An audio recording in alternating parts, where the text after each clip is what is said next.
Sa bawat paglibot ng mga mata ni Teresa, isa lang ang nais niyang makita, ang mukha ng kanyang panganay na anak. Simula pa kagabi, walang humpay na ang paghahanap sa dalaga, ng kanyang pamilya, mga kaibigan, maging ng mga pulis. Hanggang sa wakas, nasilayan niya ang isang pamilyar na bagay, ang sapatos na suot ng kanyang anak nang huli niya itong makita. Maayos ang pagkakalagay nito sa tabi ng isang Torrecilla. Nagpapahiwatig na ito'y kusang hinubad at inilapag sa lugar na iyon. Agad na dinampot ni Teresa ang sapatos at niyakap ito. Nang ibabaw sa paligid ang iyak ng ina na maging ang mga hampas ng alon sa di kalayuan ay hindi na marinig. Nilapitan siya ng isang pulis. Maingat at tinanggal ang sapatos sa kanyang pagkakayakap at inilayo siya sa lugar na iyon. Ilang saglit lang, habang nasa tabi niya ang kanyang asawa, narinig ni Teresa mula sa investigador ang mga salitang dudurog sa kanyang puso. Umuwi na kayo at magpahinga. At paghandaan niyo na ang isang libing. Ang masaklap na trahedyang ito ay nagpagalit sa buong Australia at sa lahat ng taong sumubaybay dito. Isang kaso ng panloloko at pagmamanipula ng isang taong pinagkatiwalaan na humantong sa pagkawala ng isang murang buhay. At nang lumabas na ang katotohanan, ang inasahang sistema ay walang nagawa para maibigay ang nararapat na hustisya. Ito ang kwento ni Renee Marsden.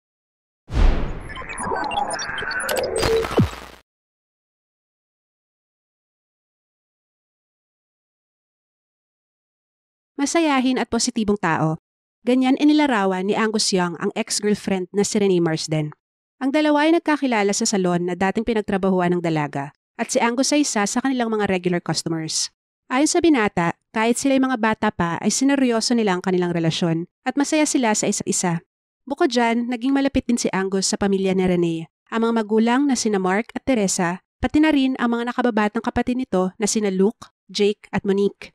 Si Angus nga ang maituturing na first love ng dalaga, kaya ikinagulat ng lahat, maging ni Angus, nang biglang makapaghiwalay si Renee sa kanya makalipas ang halos 1.5 taon ng kanilang relasyon. Akala ng lalaki ay okay ang lahat, napabor ang lahat ng malalapit kay Renee sa kanilang pag-iibigan. Nagkamali pala siya dahil isang tao ang hindi naging masaya nang pumasok siya sa eksena, ang best friend ni Renee na si Camila. Noong taong 2013, 5 taon nang matalik na magkaibigan sina Renee at Camila Zaidan. Ang dalawa ay nag-umpisang maging malapit noong sila ay nasa year 9 sa kanilang paaralan. Ayon sa mga kwento at pati na rin sa investigasyon, naging obsessed at mapangabuso daw si Camila kay Renee sa mga panahong iyon. Kahit magkaibigan lang, malaki daw ang posibilidad na may romantic interest si Camila sa kaibigan. Kaya kapag napapalapit ito sa iba, sa lalaki man o sa babae, matinding selos ang nararamdaman ng dalaga. Ilang beses na umanong humantong ang selos na yan sa verbal at physical violence, pati na rin sa stalking. Kapag hindi kasama ni Camila si Renee, panay ang text at tawag nito sa dalaga. Noong kumuha ng hairdressing course si Renee, nag-enroll din sa parehong klase si Camila para hindi ito mawala sa kanyang paningin. Ito ang ilan sa mga mensahe ni Camila kay Renee na nagpapakita ng matinding obsesyon nito. I swear to God, kid, you're going nowhere. Do you understand? You abuse me, I'll laugh. You kill me, I'll be your ghost. You hate me, I'll still love you. Run away, chase you. You hide, I'll hunt you down. As long as you refuse to answer my phone calls, I will continue to follow you. Sinigurado din ni Camila na sirain ang mga koneksyon ni Renee sa ibang tao. At ito nga ang ginawa niya sa relasyon nila ni Angus. Unti-unti niyang nilaso ng isip ng kaibigan at siniraan ng boyfriend nito hanggang sa tuluyan na ngang nakipaghiwalay si Renee. Alam naman ni Teresa ang problemang ito, kaya makailang beses din niyang kinausap ang anak na iwasan na si Camila at kinausap niya na rin ang magulang nito tungkol sa pakikitungo ng kanilang anak kay Renee. Wala namang naging epekto ang mga pag-uusap na yan at ganun pa rin ang naging pakikitungo ni Camila sa kaibigan. Si Renee mismo ay pinagsabihan na rin si Camila at ito ay isa sa mga mensahe niya sa kaibigan noong September 2011. I had 54 calls last night, Camila. That's fucked. I'm sorry, but that's possessive. If you cannot see that, then there is something terribly wrong with you. Sa kabila nito, marahil dahil sa murang edad, sa takot o kung ano pa mang dahilan, nanatili pa ring malapit si Renee kay Camila. Isang araw noong November 2011, naikwento ni Renee sa kanyang ina na mayroon siyang nakilalang isang lalaki at gusto niya na daw ito. Ang pangalan ng lalaki ay Braden Spiteri, 24 years old. Ito daw ay nagmula sa isang mayamang pamilya at isang builder ng mga high-rise buildings.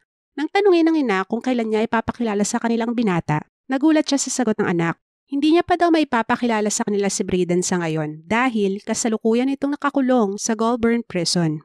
Naaksidente daw ang motorsiklong minamaneho nito na ikinamatay ng angkas niyang kaibigan, kaya siya ay nahatulang makulong. Siyempre, kinabahala ito ni Teresa, pero sabi ni Rene, hindi daw nila kailangan mag-alala. Mapagkakatiwalaan naman daw ang lalaki dahil ito ay inireto sa kanya ng isang kaibigan. Walang iba kundi si Camila. Ayon kay Camila, ex niya daw si Braden pero nanatili silang magkaibigan. Pagkatapos ng breakup ni Rene at Angus, pinakilala niya si Braden sa kaibigan sa pamamagitan ng Facebook at text. Pero di ba bawal sa kulungan ng cellphone? Well, ang sabi ni Camila, napuslitan daw niya ng telepono ang binata sa pamamagitan ng mga abogado nito. Dahil dyan, patagulang dapat ang paggamit nito kaya puro lang siya text at chat sa FB. Bawal ang voice call at baka mahuli. Isa pa, hindi daw pwedeng madalaw si Braden sa kulungan dahil parte daw ito ng kanyang plea deal para sa mas maikling sentensya. Naniwala naman si Rene at sa loob ng 18 buwan na relasyon nila ni Braden, nakontento na siya sa mga text at chat ng boyfriend. Mabilis nagkahulugan ng loob sina Rene at Braden at naging intense din ang kanilang relasyon. Si Camila ang nagmistulang tulay sa dalawa kaya natural na madalas siyang kasali sa usapan. Pero hanggang sa mga panahong ito, mapangabuso pa rin si Camila kay Rene at madalas mag-away ang dalawa. Pinagtatanggol naman ni Braden si Camila at pinayuhan ng girlfriend na pagpasensyahan na lang ang kaibigan. Noong January 2012, inudyokan ni Camila si Rene na ipatato ang pangalan ng boyfriend sa kanyang dibdib kahit 3 buwan pa lang ang kanilang relasyon. Ginawa naman ito ng dalaga at ipinalagay ang B. Spiteri sa kanang bahagi ng kanyang dibdib. Kung botong-boto ang best friend kay Braden, kabaliktaran naman ang inang si Teresa. Simula umpisa ay hindi na siya komportable sa relasyon ng anak sa lalaki dahil na rin sa nakakulong ito. Nadiskubre din niya na alam ng lalaki ang password ng Facebook account ni Rene at minsan mini-message na pa si Teresa gamit ang account ng dalaga. Napatindi pa ang kanyang masamang impresyon kay Braden nang isang araw, pinadalhan siya ng hindi kaaya-ayang mensahe ng binata. Nakita kasi ni Braden na nilike ni Teresa ang isang post ng ex ni Rene na si Angus. Agad itong ikinagalit ng lalaki, tinext nito si Teresa at sinabihang, "Anong klase kang ina? Bakit mo pa nilalike ang post ng ex ng anak mo? Wala kang kwentang ina." Hindi na ito pinatulan ni Teresa dahil ayaw nilang lumayo ang loob sa kanila ng anak. Pero nang lumaon, hindi na nakapagtimpi ang ina at kinausap ng masinsinan si Braden. Sinabi niya na hayaan muna ng lalaki si Rene dahil nasa loob pa naman ito ng kulungan. At nakakagulat na sumang-ayon naman ito. Ang sabi ng lalaki kay Rene, ngayon daw ay gawin niya ang gusto niyang gawin. Pero pag nakalaya na siya, sa kanya daw uli ang dalaga. Nang maghiwalay ang dalawa, natuon ang atensyon ni Rene sa isang katrabahong nagngangalang Ian at nagumpisa ang kanilang relasyon October 2012. Mas matanda ng mahigit 10 taon ang lalaki pero nagustuhan siya ng pamilya Marsden dahil maganda ang pagtrato nito kay Rene at napapasaya nito ang dalaga. Pero nang nalaman nito ni Braden, inulan niya ng mga mensahe sina Rene at maging si Ian. Binantaan niyang lalaki na layuan si Rene dahil sa kanya lamang daw ang dalaga. Dahil nagsimula ng gumulo ang kanilang sitwasyon, pinapili ni Ian si Rene, ang kanilang relasyon o si Braden. At noong March 2013, nagdesisyon si Rene na makipaghiwalay kay Ian at balikan si Braden. Kahit hiwalay na, nanatiling magkaibigan sina Rene at Ian. Noong March 16, 2013, magkasama si Rene at Camila sa isang restaurant nang makita nila si Ian. Hindi nag-usap ang mag-ex pero tinext ni Rene ang lalaki kung gusto ba nito na mag-catch up at umuo naman ito. Pero nang malaman ito ni Camila, nagpuyos ito sa galit at agad na niyayang umuwi si Rene. Habang nagmamaneho ang dalaga, sinuntok umano siya ni Camila sa likod ng ulo, hinila ang kanyang buhok at tinangkang agawin ang manibela. Labis itong ikinatakot ni Rene dahil napakadelikado ng ginawa ni Camila at maaari silang naaksidente. Ibinahagi ni Rene kay Braden ang nangyari at sinabi nito na gusto niya nang lumayo kay Camila. Pero gaya ng mga nagdaang insidente na tulad nito, nagpatuloy pa rin ang toxic na samahan ng dalawa. Subalit noong June 2013, muling nagpahayag si Rene na kailangan niya na talagang tapusin ang pagkakaibigan nila ni Camila. June 19 nang magpalit ng telepono at numero si Rene, marahil ay para maiwasan ang panghaharas ng kaibigan. Ang mga mensahe sa pagitan ni Rene, Braden at Camila simula June 19 hanggang August 5 ay hindi na na-recover pa. Pero base sa investigasyon, si Camila ay nagbakasyon sa Amerika buong buwan ng July, kaya hindi nito nagamit ang kanyang mobile phone para makontak si Rene. Buong July ding missing in action si Braden.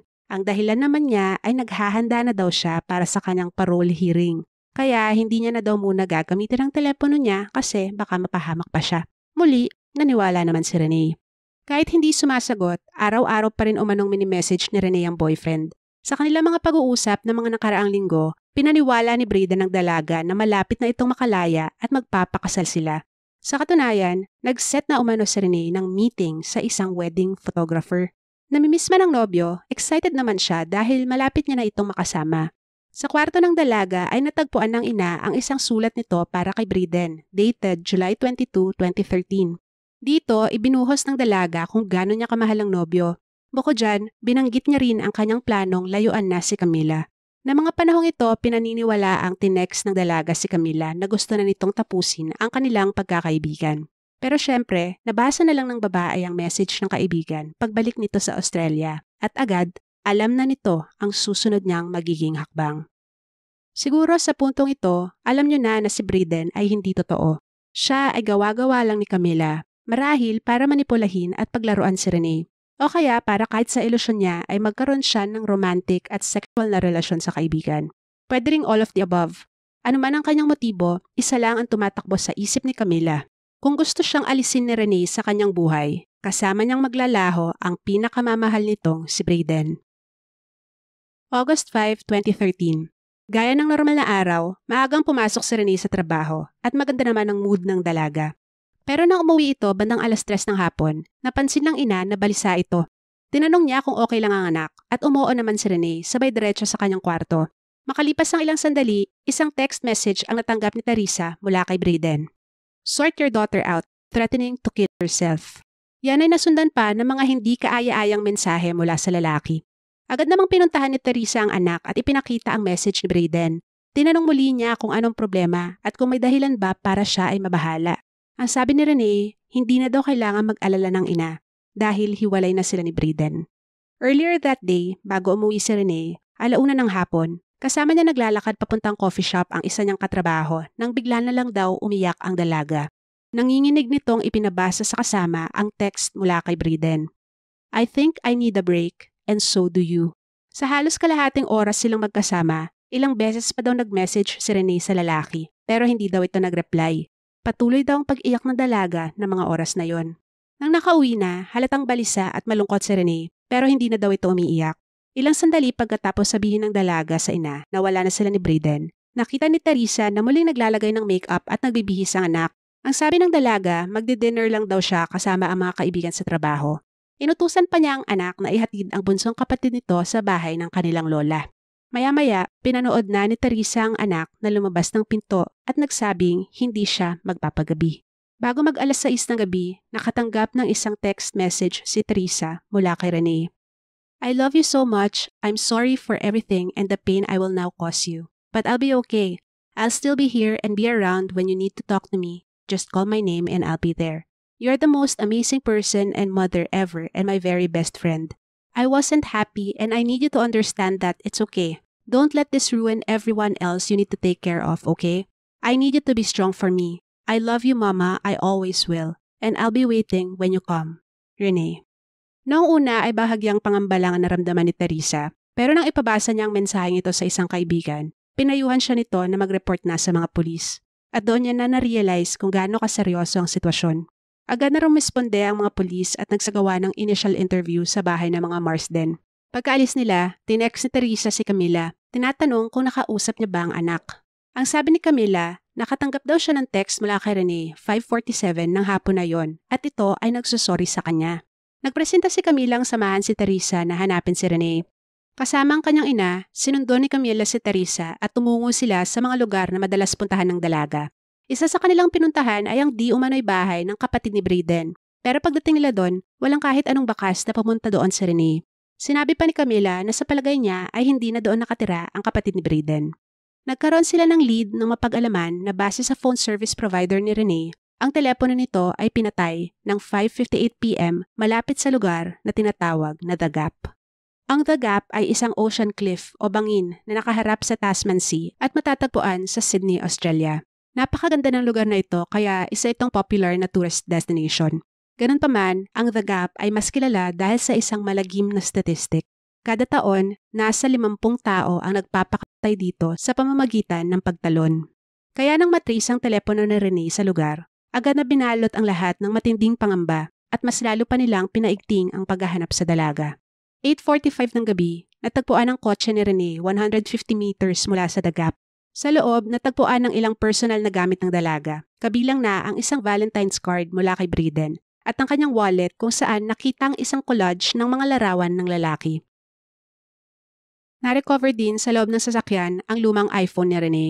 Bagamat hindi ito ang gamit niyang telepono noong araw na yon, nakatulong pa rin ito sa investigasyon dahil naroon pa rin ang mga mensahe sa pagitan ni Rene, Brayden at Camila. Sa isang bintana ng sasakyan, nakita rin ang mga salitang "I love you Brayden" na pinaniniwalaang sinulat ni Rene. Ang land and air search ay nagpatuloy hanggang sa sumunod na araw, August 6. Nang umagang ang yon, natagpuan ni Teresa ang mga sapatos ni Rene malapit sa dagap. Ng mga sandaling yon, unti-unti nang lumilinaw kay Teresa at sa kanyang pamilya ang kinahinatnan ni Rene. Tuluyan nang ang gumuho ang kanilang mundo nang tinapat na sila ng mga otoridad at sinabing paghandaan na nila ang isang funeral. Hindi naman huminto ang paghahanap sa dalaga at ilang beses ding nagpadala ng mga divers sa lugar para ma-recover ang katawan ni Rene. Sa kasamaang palad, sa kabila ng lahat ng recovery efforts, hindi na nila natagpuan pa ang 20-year-old na si Rene Marsden. Kung may katiting na pag-asa pa ang pamilya na makikitang buhay sa Rene, tuluyan na yung naglaho nang reviewin na ang CCTV footage sa lugar. 5:22 p.m. ng August 5, nakita si Rene sa area ng dagap na naglalakad-lakad hanggang sa umupo siya malapit sa kung saan natagpuan ang kanyang sapatos. 5:51, nakunan siyang umakyat sa isang bakod, umupo roon at tumitingin sa baba sa mga hampas ng alon sa batuhan. Nakunan ng dalaga na inihagis ang kanyang telepono sa dagat ng 5:54 p.m. At ilang saglit lang, bumaba pa ito sa bangin at tuluyan nang nagpatihulog. Sa CCTV, makikitang panay ang tingin ng dalaga sa kanyang telepono. Hindi man na-recover ang teleponong gamit niya noong araw na yon, base naman sa records ay 71 mensahe pa pala ang pinadala ni Rene at Brayden sa isa't isa. Napag-alaman din na 3 tao ang tinext ng dalaga bago siya tumalon. Si Camila, si Teresa, at ang huli ay si Brayden. Nang nagsimula ang investigasyon, nabura na ni Camila ang mga pag-uusap nila ni Rene. Pero ang sabi niya, ito daw ang tinext sa kanya ng kaibigan. "You'll always be my best friend. I'll always love you. Hope someday you'll forgive me." Pagkatapos ay ipinadala na nga ni Rene sa ina ang text nito na nagsusorry at tila nagpapaalam.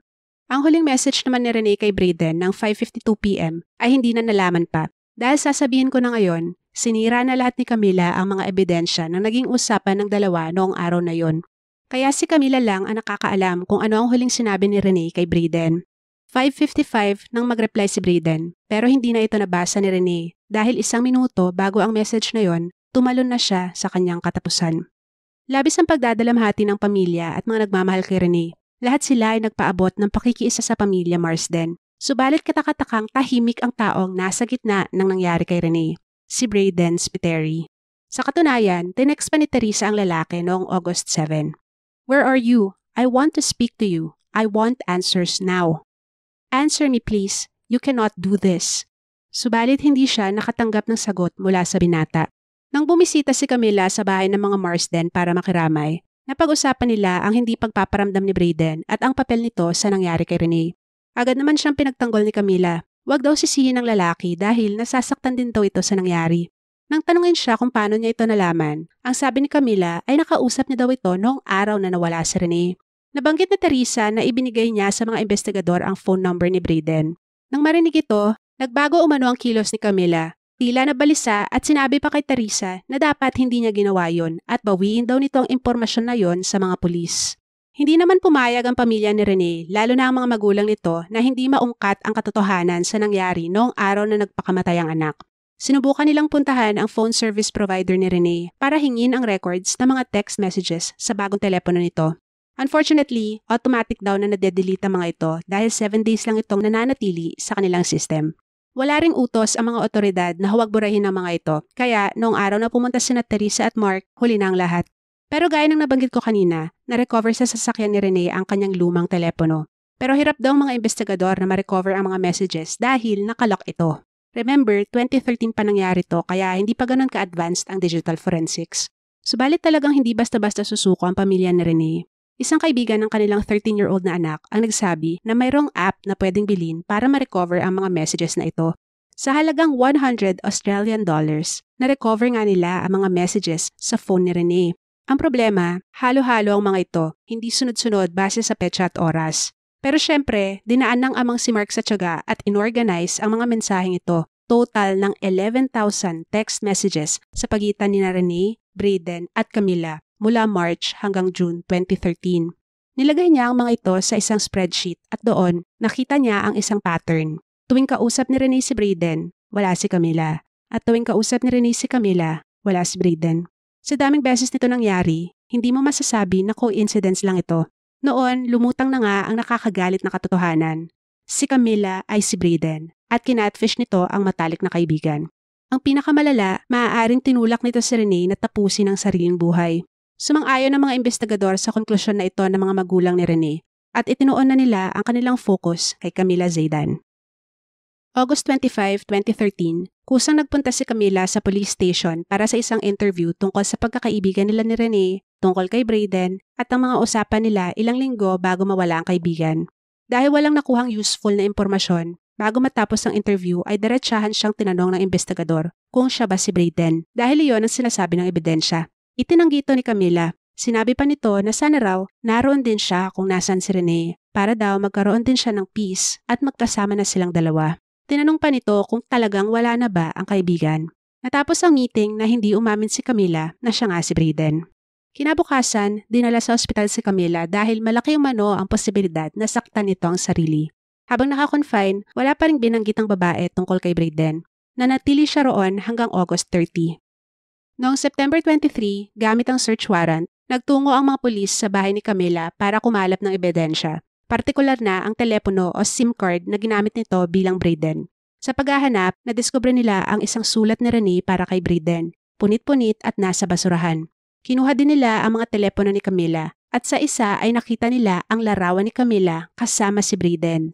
Ito ang parehong kuha ng lalaki sa profile nito pero doon, inedit out si Camila. Tumangging magsalita si Camila tungkol sa pagkakakilanlan ng lalaki sa larawan. Bago matapos ang search, tinanong ng isang investigador kung mayroon daw bang gustong sabihin si Camila. Sa puntong yon, sinabi ng babae na bago siya magbakasyon sa US, siya raw ang nagte-text kay Renee bilang Braden. Mismong si Renee daw ang nag-utos sa kanya na magpanggap bilang Braden. Nang tanungin siya kung bakit gagawin yun ng kaibigan, ang sagot lang ni Camila ay hindi niya alam. Ginawa niya lang daw ang sinabi ni Renee. Nagpahayag din ito ng takot kung ano ba ang pwedeng mangyari sa kanya. Sa 3 teleponong nakumpiska mula kay Camila, wala doon ang ginamit niya bilang si Braden. Sa kanya namang personal na telepono, napag-alaman na nilinis niya na ang mga pag-uusap nila ni Renee noong araw na nawala ito. Malaking dagok yan sa investigasyon dahil gaya ng nangyari sa telepono ni Renee, hindi na rin maa-access ang mga deleted messages ni Camila dahil lumipas na ang 7 araw. Tumanggi na rin makipagtulungan sa investigasyon si Camila at hindi naman nila ito mapipilit dahil hindi naman ito nakasuhan. Isa ito sa mas nagpagalit sa mga taong malapit o nakakaalam ng kasong ito. Mahirap mang paniwalaan o tanggapin pero walang nilabag na batas si Camila dahil wala namang batas laban sa catfishing. Oo, maaaring sabihin na fraud dahil niloko niya si Renee. Pero maikakaso lang ito kung mayroong perang involved. Ang isa pang tinitignan na maaaring isampa ay inciting suicide o yung pag-uudyok sa isang tao na magpakamatay. Ang problema, walang ebidensya na magpapatunay na inudyokan ni Camila si Renee. Hindi na ma-recover ang mga pag-uusap nila kaya hindi na ito kayang patunayan. Tanging si Camila lang ang nakakaalam kung ano ang totoong nangyari noong araw ng August 5, 2013. At dahil sa kagustuhang malaman ng buong katotohanan na naging mailap sa kanila ng halos 7 taon, pumayag ang pamilya Marsden sa isang deal. Hindi nila sasampahan ng kahit na anong kaso si Camila. Ang kapalit ay ang pagbibigay nito ng ebidensya at pahayag sa isang inquest o investigasyon na nakasentro sa ugat ng pagkamatay ng isang tao. Mula February 10 to 14, 2020, muling nanumbalik ang sakit ng pagkawala ni Renee dahil naungkat na naman sa hearing ang nangyari dito. Nang pagkakataon na ni Camila na ibahagi ang katotohanan, laking gulat ng lahat sa naging testimonya nito. Ayon sa babae, oo, nagpanggap nga daw siyang si Braden, pero alam daw ito ni Renee. Sa katunayan, magkasabwat daw sila sa pag-imbento ng Braden character at ginawa daw nila ito para maitago ang kanilang sikretong romantic na relasyon. Siyempre, napakadaling na pasinungalingan yan ng mga na-recover na messages sa phone ni Renee. Wala ni isa sa mga pag-uusap na yan ang nagpahiwatig na totoo ang sinasabi ni Camila. Napakasakit nito para sa pamilya ni Renee dahil buong akala nila malalaman na nila ang totoo na magkakaroon na sila ng closure. Sa kabila ng kasiguraduhan na hindi na siya makakasuhan, pinili pa rin ni Camila na magsinungaling at humabi ng istorya para pagtakpan ang kanyang sarili. Sa kabila niyan, hindi siya pinaniwalaan ng korte at ito ang nakasaad na manner of death sa inquest findings. Si Renee Marsden ay tumalon mula sa bangin na may intensyong tapusin ang kanyang sariling buhay matapos ang pagwawakas ng kanyang relasyon sa isang lalaking ang pagkatao at intensyon, lingid sa kanyang kaalaman, ay gawa-gawa lamang para siya ay mamanipula at makontrol. Natukoy ang pagkakakilanlan ng taong gumawa ng panlolokong ito o ang tinatawag na catfishing. Ang inquest na nangyari ay naisapormal lang ang bagay na alam na ng lahat.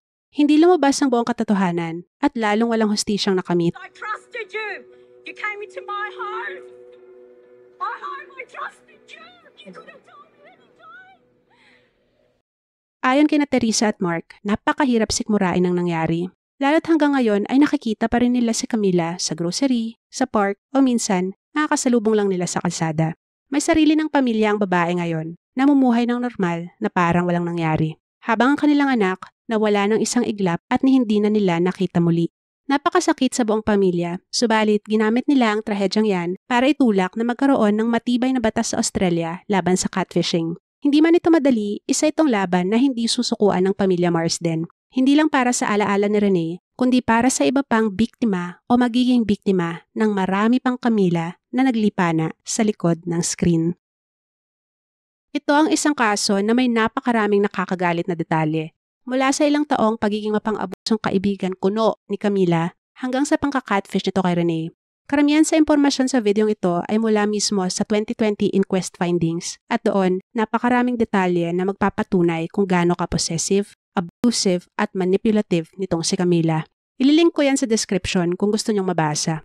Doon nyo din makikita na napaka-vulnerable din ni Renee. Siguro dahil bata pa o ganun lang talaga ang personality niya. Pero obviously, alam ito ni Camila at ginamit niya yon para kontrolin si Renee.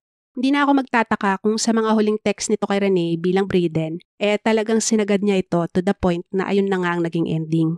Natuntun nga pala yung lalaking nasa picture na ginamit ni Camila bilang Brayden. Ang totoong pangalan niya ay Cameron Lang at ayon sa kanya, hindi niya kilala si Renee at maging si Camila. Hindi niya na nga daw matandaan kung bakit sila merong picture ni Camila pero malamang daw ay kinunan yon sa isang bar. Nang mabalita daw ang nangyari kay Renee at lumabas ang mukha niya sa media, ilang araw daw siyang hindi nakalabas dahil sa takot. Yung mga taong ninanakawan ng pictures ng mga online catfish na yan, biktima rin at para sa ilan sa kanila, life-changing pa nga ang epekto ng paggamit ng imahe nila para makapanloko. Pero mabibilib ka rin sa pamilya ni Renee dahil hanggang ngayon, pinupush pa rin nila yung batas against catfishing. I mean, pwede namang bitawan na nila yon at mag-move on na lang, di ba? Pero sabi nga nila, ginagawa nila yon dahil hindi nila hayaang maranasan ng ibang pamilya ang nangyari sa kanila. Hindi ko naman pwedeng hindi banggitin ang mas malaking issue na related sa kasong ito, ang ating mental health. May mga taong magaling magdala, kala mo okay lang sila. Pero meron din talagang mga warning signs Minsan kailangan lang na may makapansin at mga musta. Sa The Gap, tinapos ni Renee ang lahat. Pero alam nyo ba na mayroong tinaguriang The Angel of the Gap? Siya si Donald Taylor Ritchie, OAM. May OAM siya sa pangalan kasi ginawaran siya ng Medal of the Order of Australia dahil sa mga taong iniligtas niya sa The Gap. Ang opisyal na bilang ay 180 na katao sa loob ng 45 years. Pero ayon sa mga malalapit sa kanya, nasa 500 daw ang totoong bilang. Ang bahay kasi ni Donald ay katabi lang ng The Gap at natatanaw niya kung may mga taong akmang tatalon. Agad niya silang pinupuntahan at madalas tatanungin niya ng, "Can I help you in some way?" Matapos napakalma ay iimbitahan niya ito sa kanyang bahay para magtsaa at mag-usap. Itinuring niya na itong misyon sa buhay at nang tinanong siya kung bakit niya ginagawa yon, ito ang kanyang simple pero makabuluhang sagot. You cannot just sit there and watch them. Ano masasabi niyo sa kasong ito? Sa inyong palagay, bakit kaya hanggang ngayon ay wala pa ring matibay na batas laban sa catfishing sa maraming bansa? Mag-comment lang po kayo dyan sa ibaba. Don't forget to like and share this video and subscribe na rin kayo kung gusto niyo pa ng content na tulad nito. Thank you for watching and ingat tayong lahat. Bye!